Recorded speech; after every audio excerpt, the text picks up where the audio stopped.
Hey there. That's it. That's the welcome.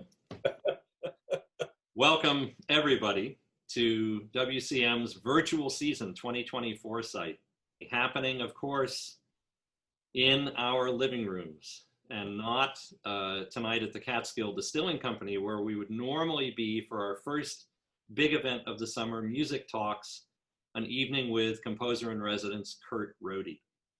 Before we go any further, however, I do want to give a big shout out to the Catskill Distilling Company and to Stacy Cohen, who has provided us with a home and sponsorship there now for the last 7 seasons.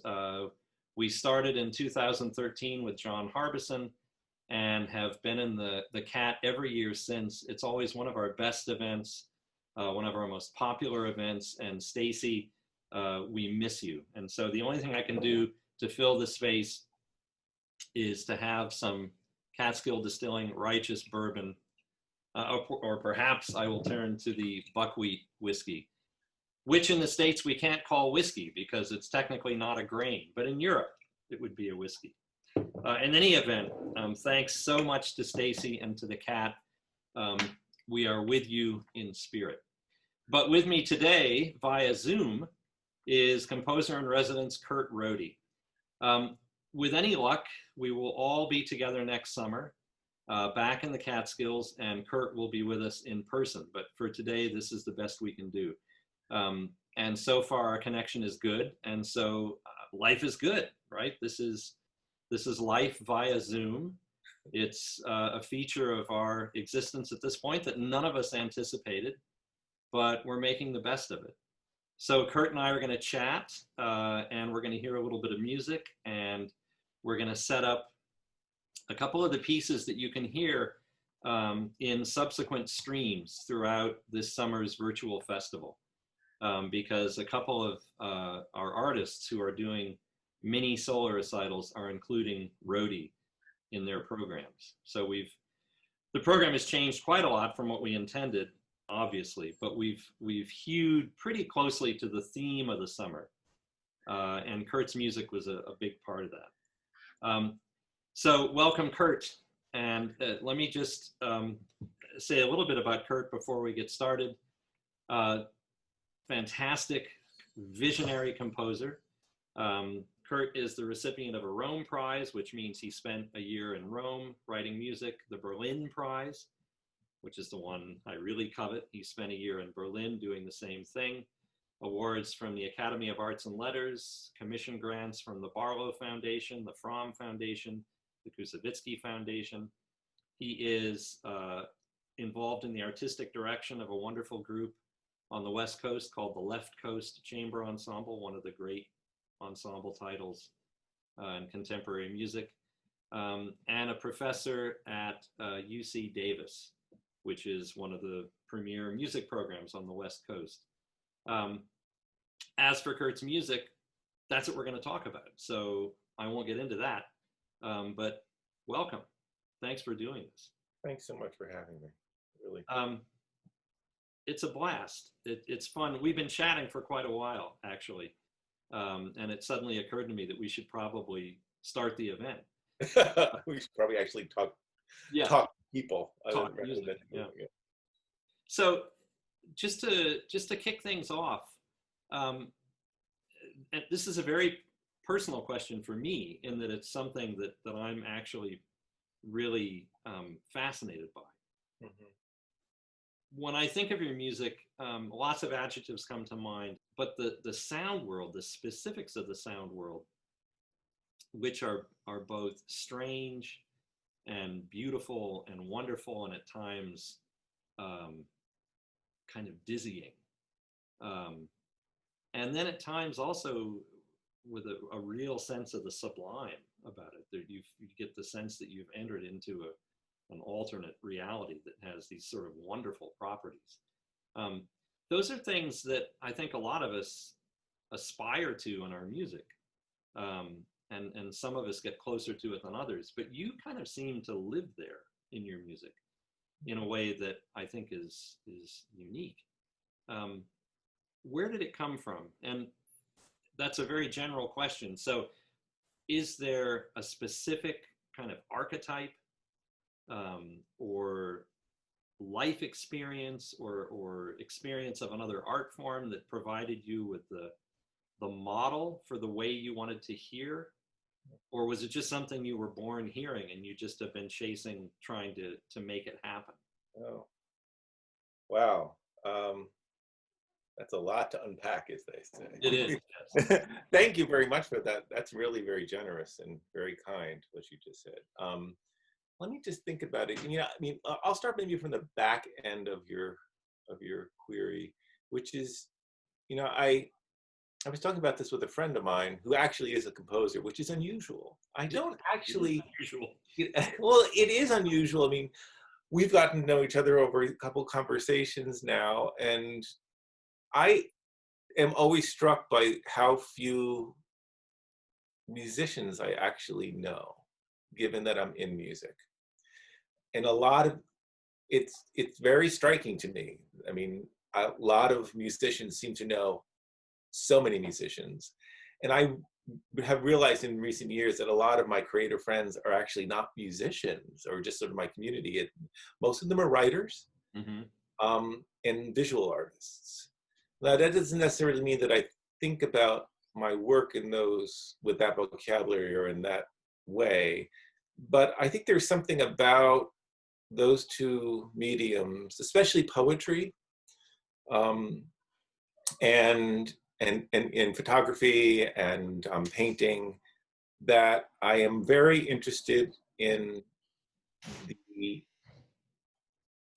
I guess the way that they can generate an affect that seems much more close to an actual human experience that we can all articulate. So music to me seems very unarticulatable, if that makes sense. Maybe articulable. I don't think that exists. But... we both made a word that doesn't exist.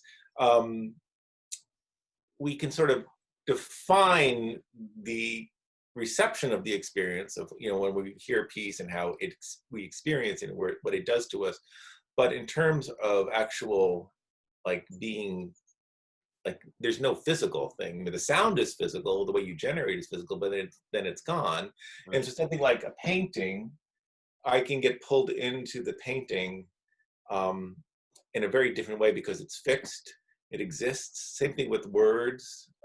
They're fixed on the page, but then you can speak them, and that activates the word, and that creates a different atmosphere, or it creates a different affect. It generates something very different, but it's still physically. I can experience it in the physical world. Yeah. And I feel this a little bit because I'm very much into hiking in the Southwest. I go to Utah quite a bit, and that is a environment that feels. It's one of the few times I actually feel comfortable. I'm very alone. Yeah. There are very few people. It's sort of a dangerous environment to be in because you can. If you go on those long hikes in the middle of nowhere, something really can happen and you really can never be heard from again. Yeah. Which is a little bit how I sort of feel life is. You can easily just be gone and never heard from again. It's great. I don't know if you were a fan of Brian Cliven, who did the cat cartoons and cat calendars back in the 70s, spawned all those cat coffee mugs, and cat, one heck of a nice animal, frequently mistaken for a meatloaf, was anyway he had a big influence on Gary Larson, and he would do these really elliptical one-panel cartoons. Two of my favorites are, one is a grizzled old guy sitting on a rocking chair on a front porch, and the caption reads, "It was hell, recalls former child." It's beautiful. Yeah. But then another one was, I don't remember what the picture was. It was really, really out there, but it said, one day, Salvatore Quinucci was spit from the universe like a watermelon seed and never heard from again. Well, and that's kind of, I mean, yeah. I mean, I understand that. Yeah, yeah, well, I do too. I mean, I think there's something really interesting, especially given right now in present culture, especially in American culture and sort of American society, but the fairly significant,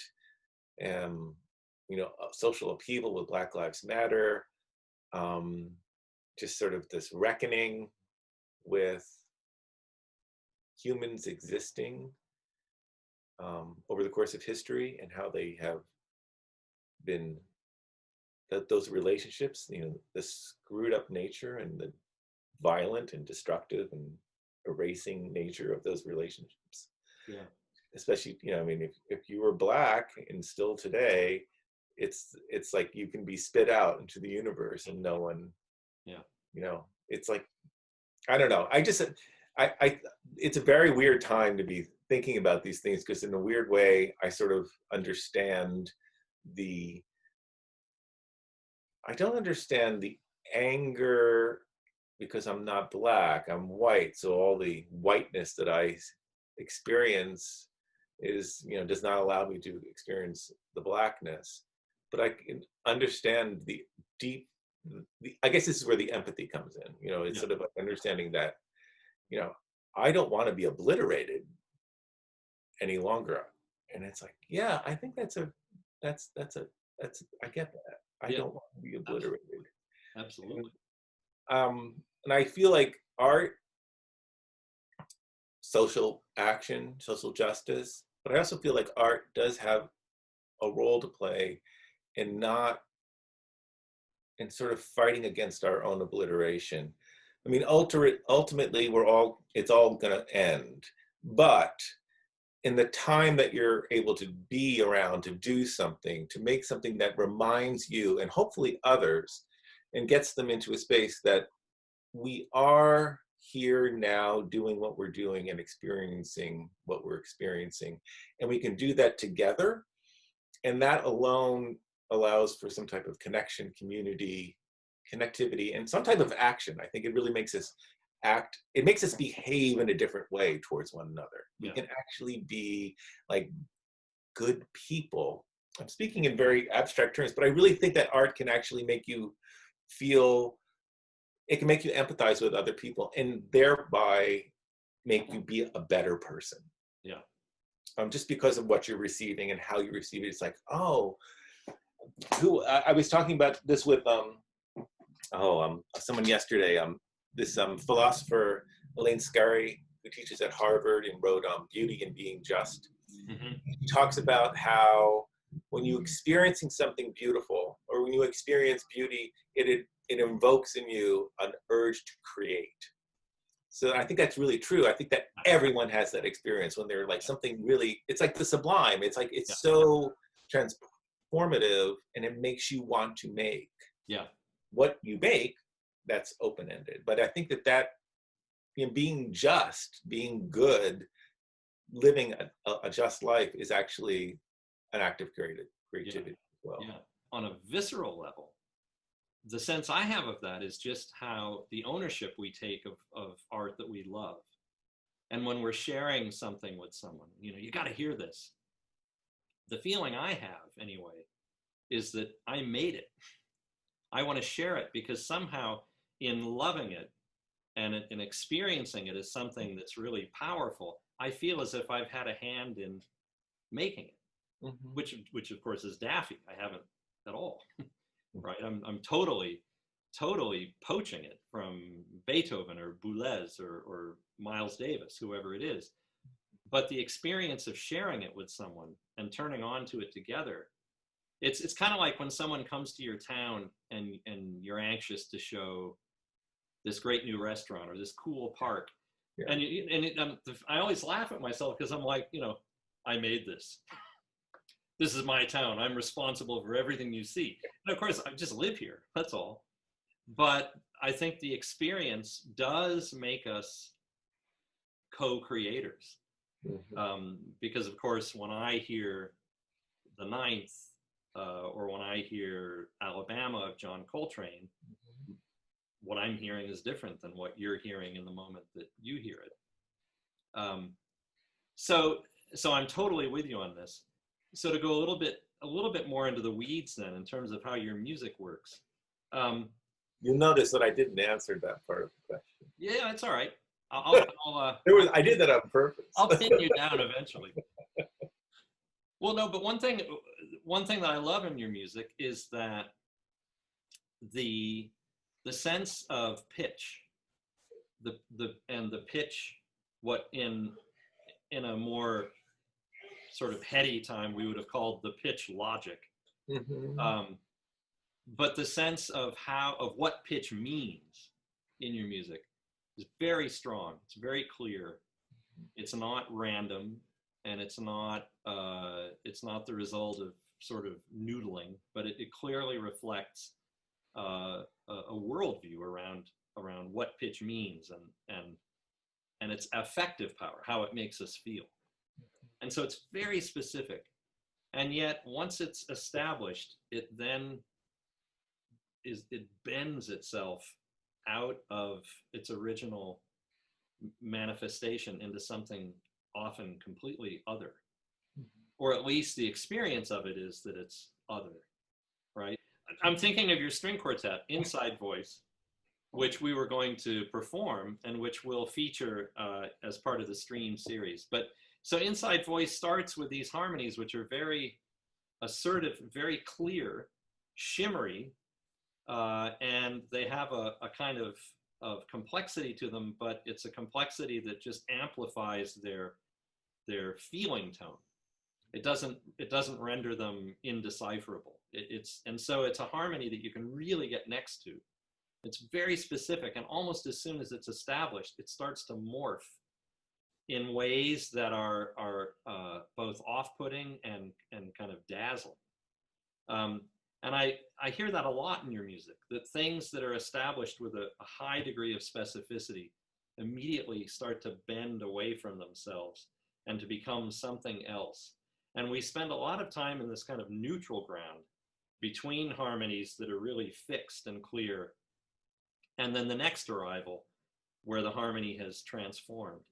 So in that zone between the really specific harmonies, is it possible that the feeling tone there is something of what you're talking about, this sense of danger and this sense of that anything can happen, that we can't always trust perhaps the solidity of sort of where we are and what we're experiencing? Yeah, I mean, I like the idea of not being able to trust where you are. That makes a lot of sense to me. So, I mean, I think you're right that pitch is really important to me, even though I have this very strange relationship with it, because I feel all the time that I'm like, God, I'm so relying on pitch. Everything is about pitch. It's driving me crazy. Can you? And I sort of am doing everything I can to, I mean, like this cello piece. I mean, I now have like how many versions of this piece, which a piece that was originally the whole point of the piece originally was to sort of destroy the idea of pitch, and invariably it just, the idea I think really sort of is something I am still very attached to, and it's an ongoing project. But invariably what happened was I got pulled back to having pitch be more central to how the piece is conceived than I originally wanted it to be. Because I just couldn't, I'm not at that point yet where I'm able to relinquish it entirely. And the reason it's so fraught, I think, is that first of all, I want to try new things. I think it's as simple as that. I feel that there are certain limitations with what I can do with my music, in large part because it is so dependent on the feature and the function of pitch. Or the function and features of the pitch really are they become, function and feature become attached to pitch in my music rather than maybe the other way around. It's not a good or bad thing. It's just that I sort of feel like it's a little dead endish for me. Yeah. And so I'm always sort of pushing against it. And there's also this, I really love diatonic Western harmony. I like it very simple. I like the simplest possible harmonies in a lot of ways, so that when I'm trying to sort of dismantle what that is inside of a piece, I want it to be as clear, direct, and obvious as possible, that when the dismantling occurs, you feel like there's some, I guess it's a little bit of risk, but you also should feel like there's a little bit of loss. Right. It's like, oh, we're not going to get that anymore, are we? Right. Right. I was really sort of attached to that. Yeah. And now you're sort of tearing us away. And I think that the actual idea of tearing, distorting, bending, that those are real physical acts that I'm trying to make in the sound Yeah. of the pieces. That makes a lot of sense. And I think that definitely reads in the music, because one of the things I love about your music is that this fraught relationship with pitch is front and center. It's clearly part of the argument of the music. It's driving the music. But it does what it has to do as an artistic process.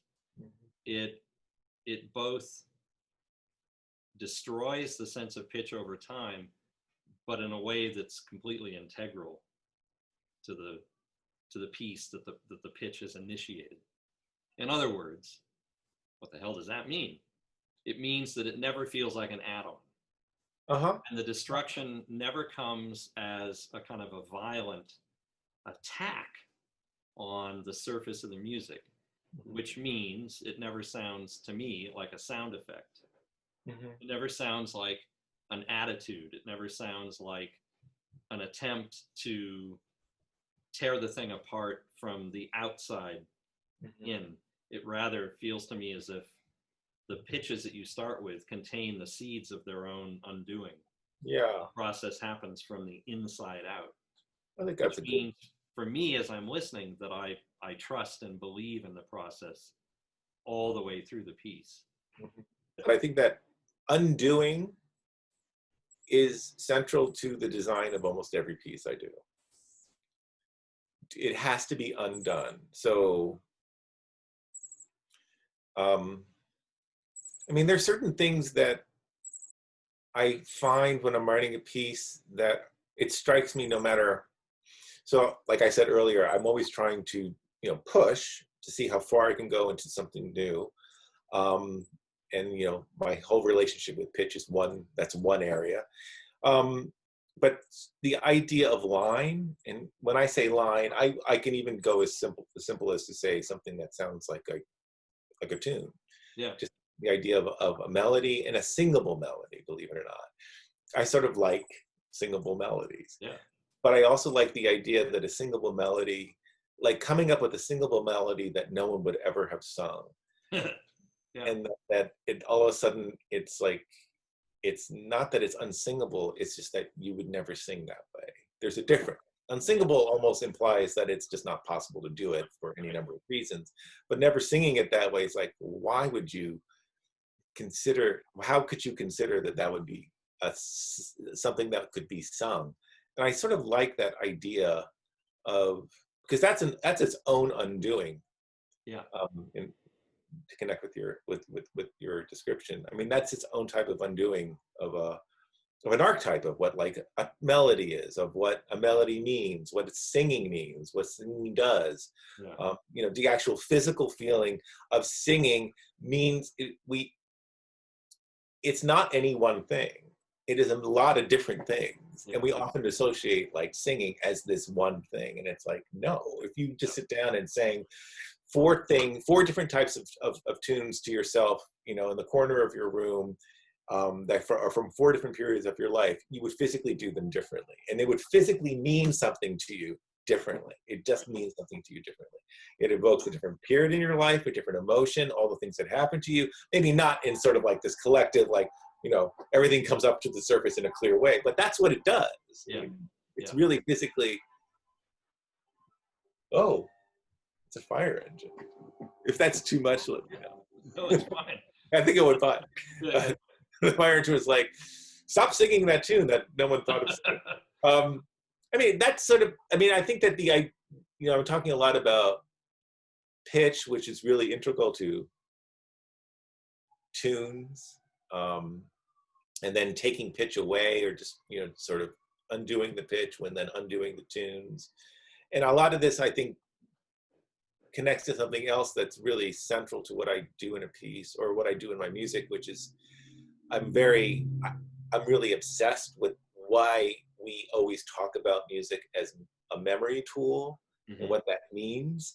Because I think that often it's framed as like, well, you know, I mean, modern European mensural notation is this great mechanism whereby you write something down and someone can reproduce it, but there's a lot of information on the page that doesn't get transmitted, and that's part of the interpretation. And it's like, you know, it's part of this tradition, and this is the earliest way in which they could remember the music. Yeah. And then there's oral tradition, which is a completely different way of remembering and transmitting and reproducing the music. And I'm not really all that interested in that idea about memory in music. What I'm more interested in is that a piece itself has its own internal memory. Yeah. So that when you write the piece, as the music is being created, it is subsequently being remembered. And then over the course of the piece, you can sort of use that process of the piece itself remembering itself, you, the listener, remembering the piece as you're listening to it. Yeah. And I really like the idea of I know that nostalgia gets poo-pooed a lot, but I think that nostalgia is it's one of the few things that I think is really, I don't know, I think it's sort of important to me. Because nostalgia is not like remembering everything and, you know, with butterflies and ponies. It's bittersweet because it has a sense of loss. Yeah. And maybe the thing that has been lost is not the greatest thing, but nonetheless, the sense of loss and the remembering of something that maybe it wasn't the greatest thing that you're remembering, but you can never get it back. Yeah. Regardless. And loss is loss. Yeah. Well, so in the context of all this stuff, which is really pretty mind-bending,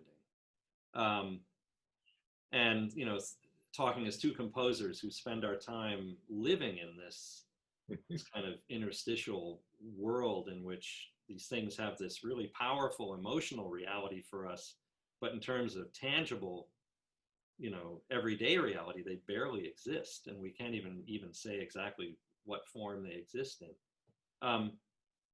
How significant has it been for you in navigating that you come from a life as a performer, that you have a viola, which is, you know, a real thing that you can put up on your shoulder and you have this direct physical relationship with? Can you talk about that? Is that what brought you into composing? Was the experience of playing, or were they more or less side by side? I started viola pretty late. I was about 11, and this was in Poughkeepsie, and we had started taking lessons. My siblings and I took lessons at the same time. My parents had decided we were going to all take instruments. And there's an orchestra that still exists there called the Hudson Valley Philharmonic. Yeah. They have a little music school. And so we went to the Hudson Valley Philharmonic Music School, and we were assigned instruments. And because I was older, I was not assigned violin, I was assigned viola. And, you know, there isn't much agency as an 11-year-old. Let's put it that way. So I had a great teacher. She's still alive. I think she just turned 100. Wow. Yeah. Yeah. She was old when I studied with her, and now she's 100. Peg Gumry, and she was just a great teacher, and she was. I remember as I was just learning how to play the viola over the course of a year or two, in learning how to read music, it occurred to me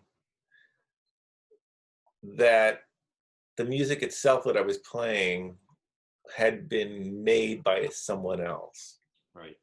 And I remember having this conversation with her, and of course this is all through the filter of many decades later, but the conversation was something like, so someone did this, and she would say yes, and that's why they wrote it down, and we've just studied how you read the music and you write it down. I'm like, and I said, so if I wrote music down, I could make a song.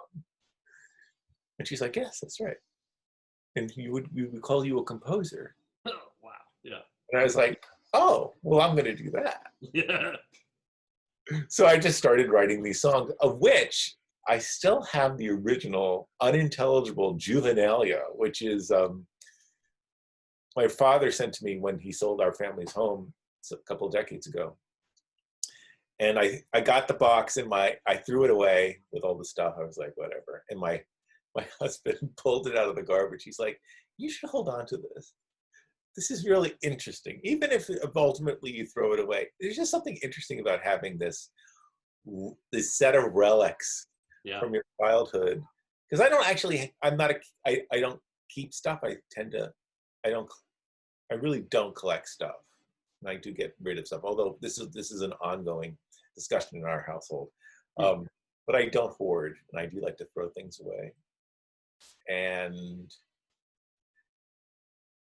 there is something interesting about going back and looking at this music that really isn't anything. It really isn't anything, but it was created alongside as I was learning the instrument. So it's not a mystery to me that as I was learning how to play, I was also learning how to write.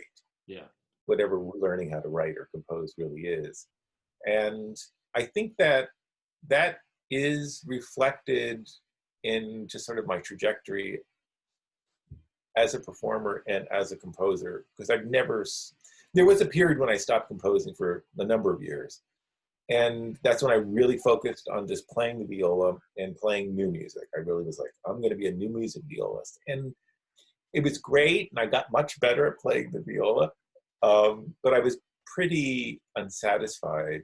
And I realized I needed to write music because I guess at some point it had sort of imprinted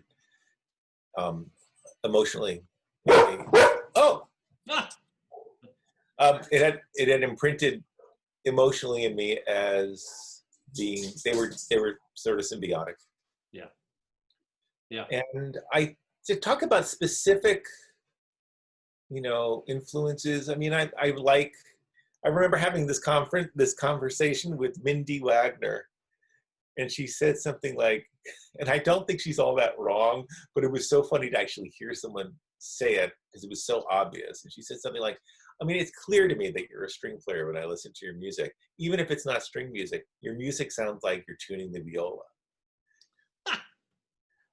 And I was like, you're absolutely right. I mean, I love a perfect fifth more than just about anything. I just love the sound of open strings. Yeah. And this is really interesting because, I mean, when I was studying composition, I didn't really study composition for very long, only as an undergraduate. And when I was studying, I remember the instruction being that certain things that you were really drawn to were actually seen as not necessarily strengths you should lean into. Right. Yes. Right? It's like, well, you do that, but you should be really doing this. And that's sort of like a weakness thing. And I mean, that made a big difference to me. I mean, for years and years, I was just trying to, break out of it. And in all honesty, I'm now in my early 50s.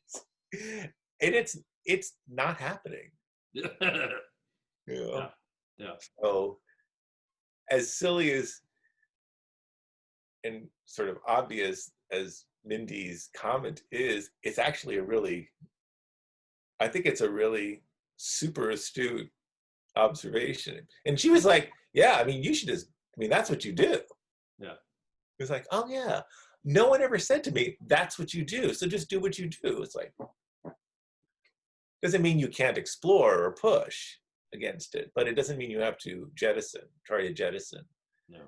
things. No. And so I think that's sort of the most direct way, the sort of the side-by-side development. The instrument does inform how I'm looking over at my viola. It I'm doesn't. looking at my violin as we speak. So Yeah. yeah. Well, And I think I think she was right on. Yeah. yeah. Which is not to say that that's all it sounds like. I mean, that would be reducto ad absurdio. But No, of course, no. And I don't think he was doing that either. Yeah, no, but that's the point, the jumping off point, which is, I think, one of the things I love about it, because it always feels grounded in a physical experience of sound that and probably the fiftiness of it specifically, when you play open strings, it's, as you know, it's not just something you hear, but it's something you feel. No question. You feel it coursing through the wood, you feel it coming through your fingers, the resonance it feels like a vibration is set up from which things can happen. Oh yeah. Stuff can come down just because this fifth. And I share that. I mean, a recent piece of mine is one that seems like it's going to go one direction and then suddenly is all fifths. Yeah. Because the fifths, it turned out, were the key to, that was what the piece was about. And I didn't know it right at first, but when it occurred to me, it was like no going back. And I was really glad that it turned out the way it did. And I know for a fact that maybe as recently as a couple decades ago, I would have turned away from it. Yeah. And I would have thought, no, that's, as you put it so well, that's what you do, so do something else. Yeah. Yeah. I think there is there's stuff about pedagogy, especially in composition, where being told what to do is very different than being told what to do when playing an instrument. I mean, there's a whole set of concerns with, how you play your instrument and, what's right and what's wrong, and how that that tradition of how to play the instrument is pretty fraught. Yes. But also has a lot of benefits, but it's still not without its own problems. But with composition, it's really different, because you're not just playing someone else's music that's been written for you, which is the basis of pedagogy is that you are doing this so that you can play the music that has been written. Right. So you can execute. But now we're actually making the music, and it's really weird to be told what are the materials that are allowed to make the music that you're going to write. And it's like that's screwed up.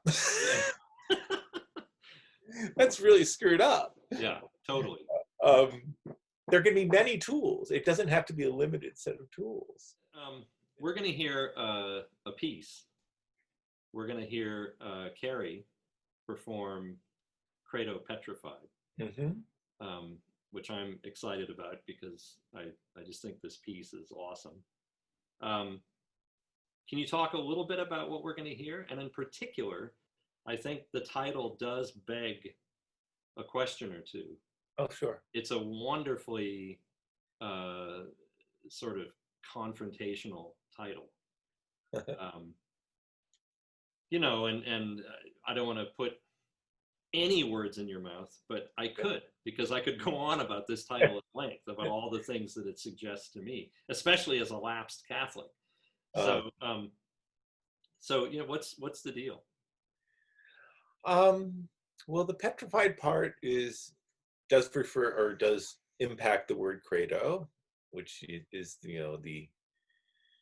is the name of the prayer in the Latin Rite.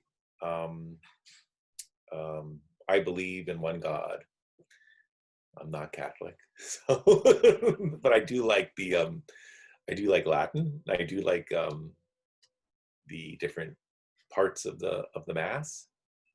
But petrified also refers to the petrified forest in the Southwest, which is a place where, as a child, my family we would go on these camping trips over the course of the summer months across the country, and we would, back in, this is like in the 80s, and there's something really interesting about being, seeing something that clearly is a piece of stone, which is also a tree. Yeah. You're like, oh, this what was a tree, but it's stone. It's two things at the same time that you really can't find anywhere else in nature. I mean, Right. it's not like petrified wood is everywhere. It doesn't. Certain conditions have to be in place in order for it to happen.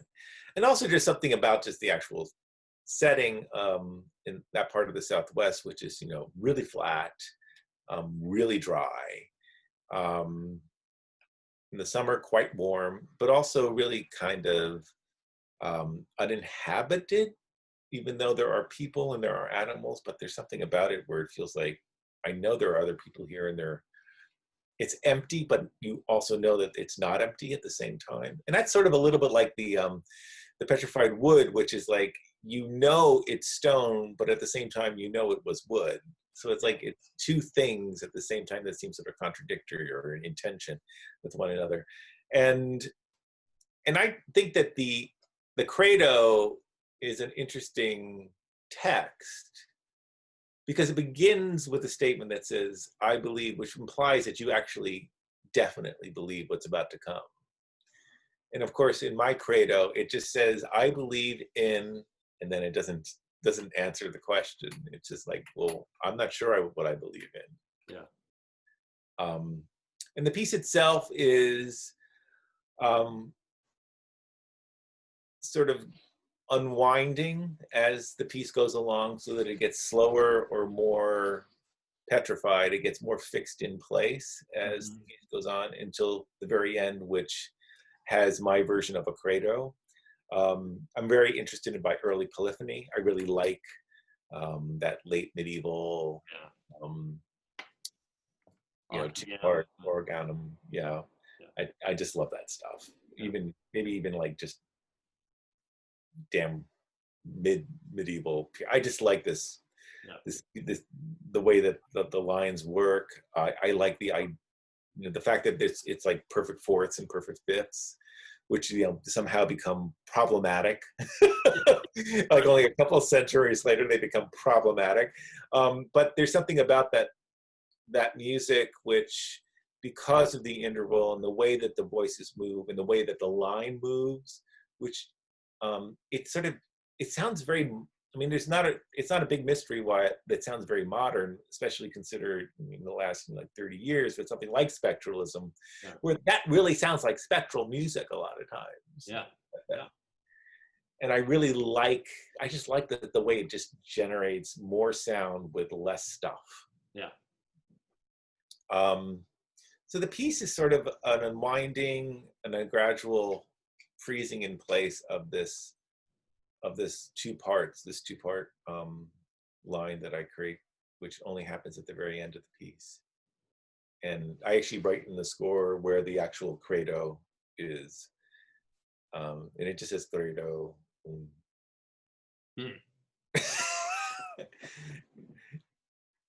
then it doesn't end. It doesn't answer the question. Yeah.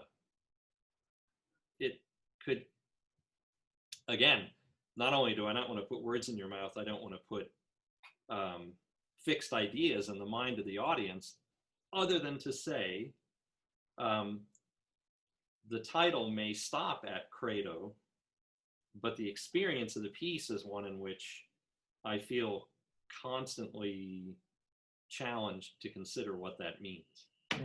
I suppose is the simplest way to describe something that's not simple. Well, that's good, because I only have credo in something. And what is it that you believe in? Yeah. Yeah, and because I don't know the answer to that question. I mean, for myself, I don't know the answer. Yeah. I think it changes every day. I know some of the which answers, is a good thing. but I don't know. I really don't. Yeah, I don't, because I don't really believe in. It's so interesting because that you bring this up about faith, because I've been listening to a lot of stuff in the last couple of months that deal with social justice, largely because of Black Lives Matter, and also because of the pandemic. Mm-hmm. I mean, they're two related, but they're not necessarily always connected or intersecting types of belief. And I just think to myself, I've been hearing a lot of stuff about people saying things like, what kind of person would do this? Or what kind of person do you want to be remembered as? And in a lot of ways, I mean, since I don't really, when I'm dead, I'm not going to care what people have thought of me. Right. It's one of the few things I actually sort of welcome about the end of my existence. It's because it's one of the things that bothers me a lot, is like, oh, what are people thinking? Yeah. And it'll be really nice to be free of that, but then again, I won't even know because I won't exist. So, but I do, I've heard a lot of this, and people talking about, like, living, how do you want to be remembered? Do the right thing now. And I think to myself, no, that's lovely, but for me, it's really flawed. You should do what you want to do now because it's the right thing to do, because it'll make you feel like you're doing the right thing now, because that's all you've got. Right. Why are you worrying about this imaginary future that you're not going to be a part of? And because people are dependent now on you This is doing what matters. This matters now. Matters. Yeah. I'm with you on that. Yeah. So I don't know how that deals with credo petrified. I do sort of feel like we get stuck. Maybe there is something about being stuck in beliefs that we don't really understand, even good beliefs. Yeah.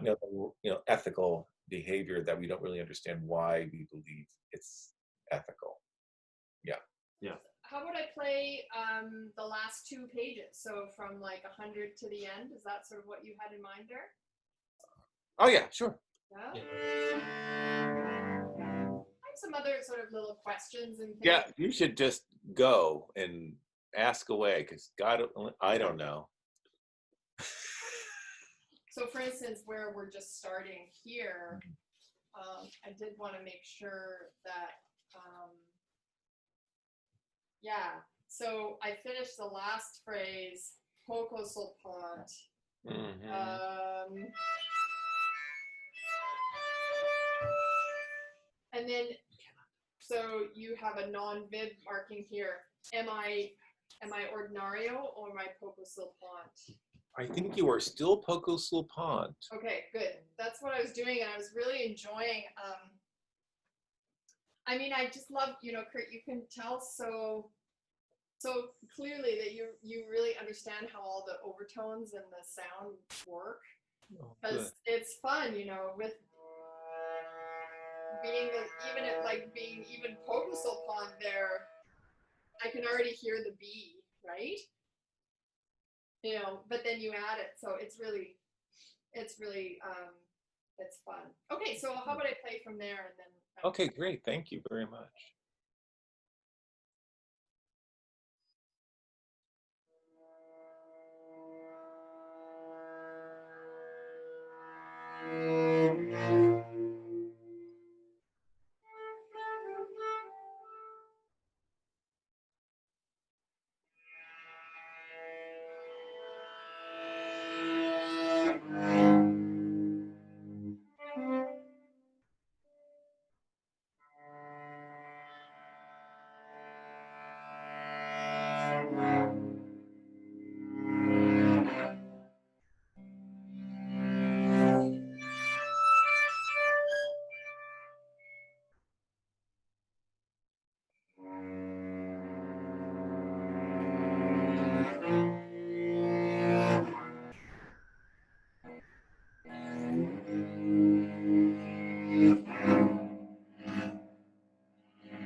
not too loud. If I get too loud too soon, I lose the 7th.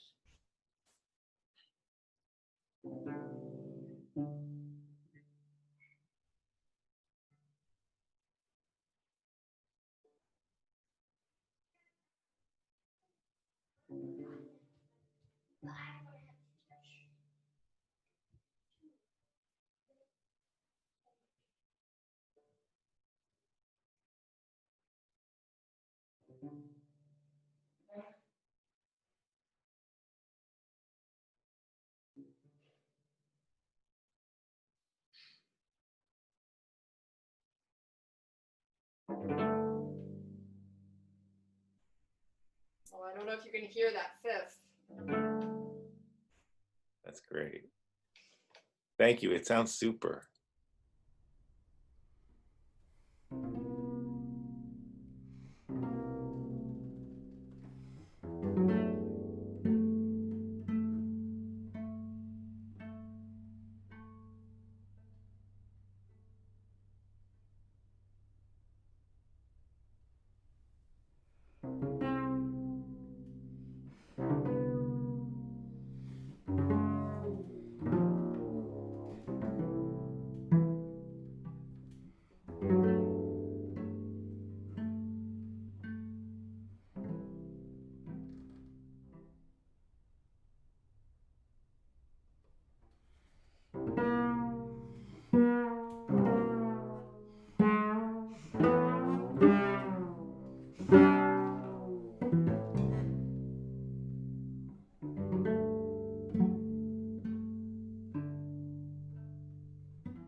Credo, Petrified, the final version by our guest Kurt Rohde.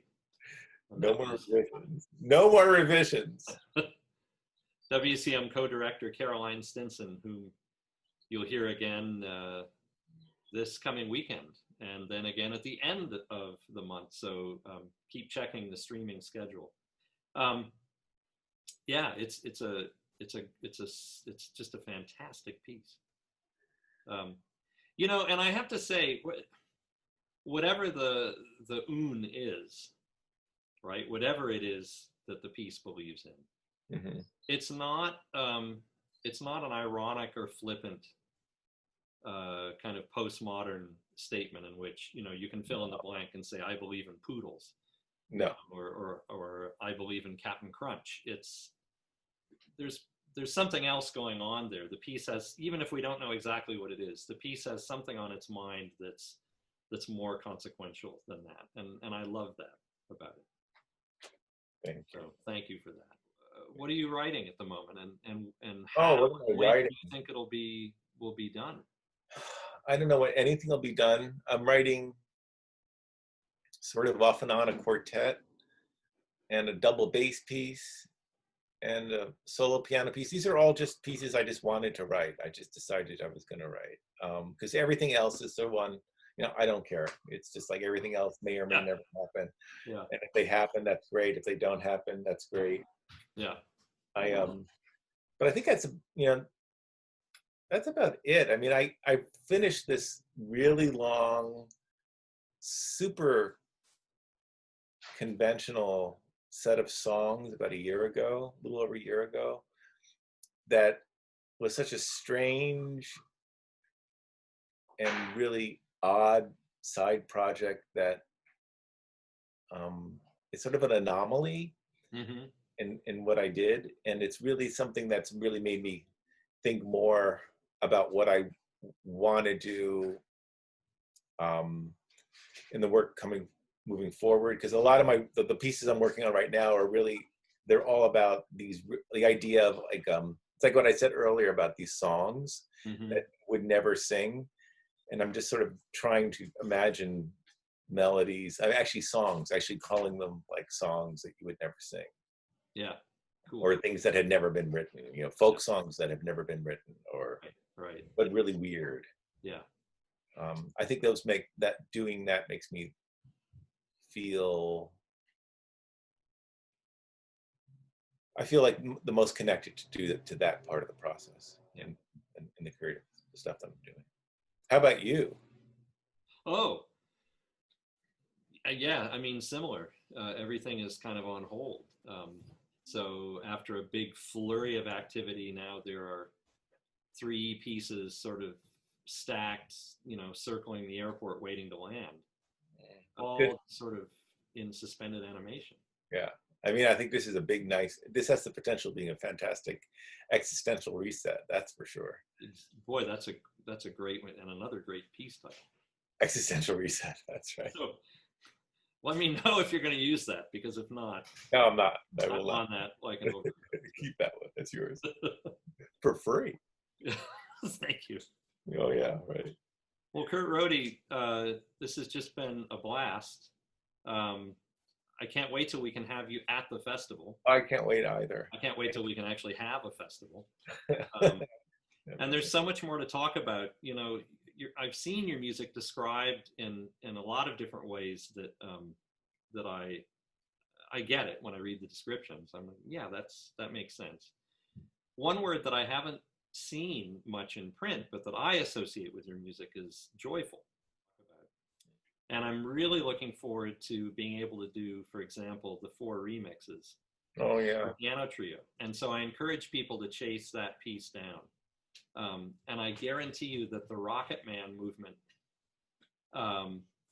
will change how you think about contemporary music.